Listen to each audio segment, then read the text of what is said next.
Hello, in front of me I've got Samsung Galaxy A03. In this video I'll show you how to find and manage display settings.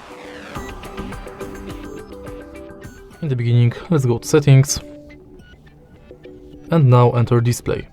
Right here you'll find every setting for your display. Let's start with the top of the list where you can change display mode between light and dark. And in more dark mode settings, you can schedule the dark mode. Next, you can change brightness level of the display manually or via adaptive brightness. Then you can enable or disable eye comfort shield, schedule it and change its intensity. Next, you can change font size and style and enable or disable bold font. Then you can change screen zoom,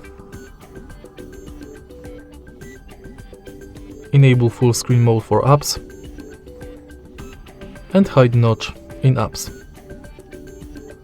Then you can change screen timeout between 15 seconds and 30 minutes, enable or disable smart sidebar and manage it, change navigation bar between buttons and swipe gestures, and also manage it.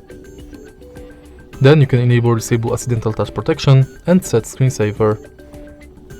And that's basically it. If you find this video helpful, please leave a like, comment and subscribe.